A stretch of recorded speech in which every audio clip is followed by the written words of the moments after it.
I think this also ties into the what I would say is the appropriate use of skepticism. I think this is something I talked in detail about in my first book. I touch on it a little bit here as well.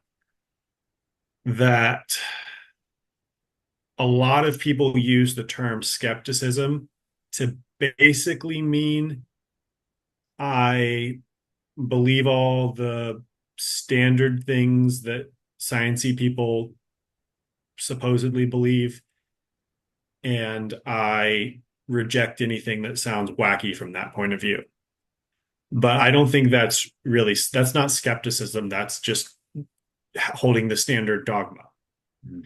Real skepticism, you have to apply as best you can and serious level of skepticism, both at the things that you habitually accept and at the new things that come in, right?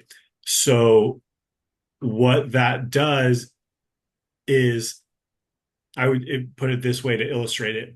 I think a true skeptic would be more ready to believe in the existence of aliens, or let's say the possibility of the existence of um, whatever currently interacting aliens,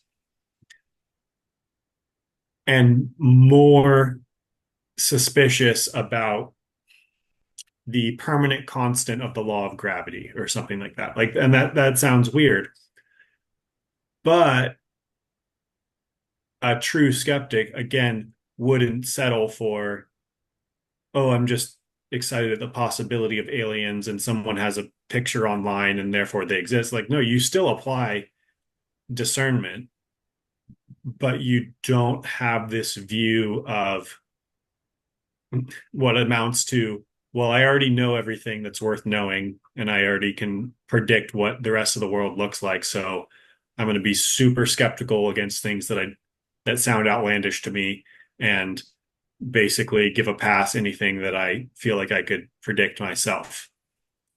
That's fr frankly just arrogance. But I think it's how a lot of us, Yeah. even though we may be scientific minded, tend to operate. And the more you can be conscious of that, the better you can, like, maybe that's not, that wild thing.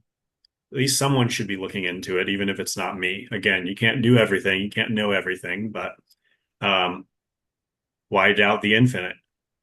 Right. If you're dealing with infinite possibility around you, that means there can be some wacky stuff going on, near and far. And then additionally, as I said at the beginning, it means that um, your life's more interesting than you think it is.